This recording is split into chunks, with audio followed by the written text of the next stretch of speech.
This country is producing hundreds of good young dancers. What is it that's turning them on? What is it that's turning them to dance? Well, I think number one is exposure. I think there's always been a great ballet audience in this country, but the people haven't had as much exposure as they have now. There are many, many more dance companies, both foreign and domestic, traveling the country, developing on the local level, and consequently many more schools and many more highly educated and more sophisticated and sensitive parents who are tuned into classical music, to opera, to symphony, and to ballet, and they find it a rewarding experience to expose their children to that. What is it, most basically, that you think a ballet company, a resident ballet company, can give to a community? Well, again, it can give an art form that is theatrical, musical, dramatic. There's art in it, in design, scenery, costumes, music, and a sophisticated manner of exploring our physical potentials. Where is the center of the ballet world? Is it still New York? Very definitely. New York is the ballet center of the world. What about these regional movements and university movements? How do they snap into that? Well, I think they're working very, very well. I think they're improving on their own levels, and what happens is that these people, once they get past the regional level, they have a place to go, so to speak, in New York. Now, I think that in the future, the local level will reach close to the New York level, so that a lot of these people will be able to stay in their areas, and there will be not only regional companies, but there will be semi-professional and totally professional companies in the local areas. Better?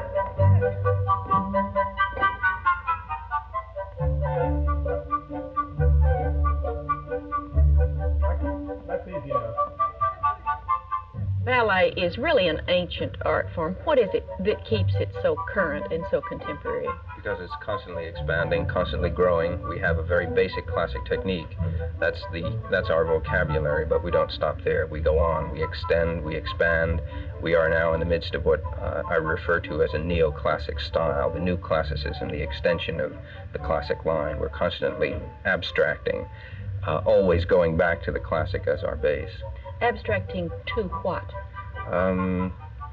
To basically what the music has to say to us now.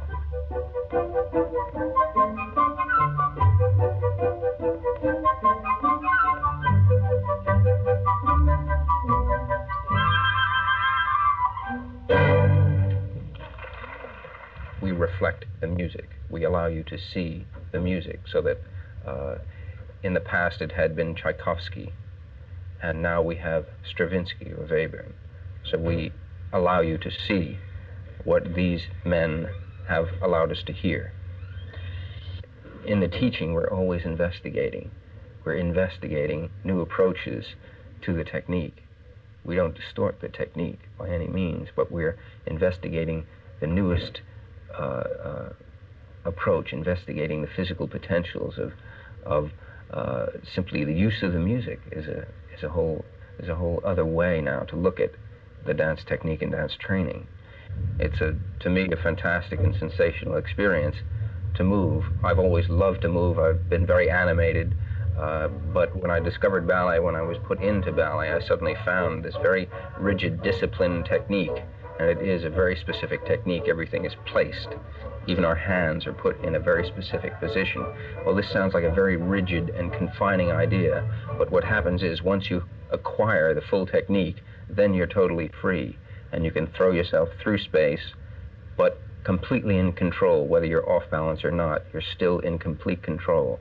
And that sort of experience and that freedom is, to me, the time when I'm most alive, and for me it's the single greatest experience that I have in life.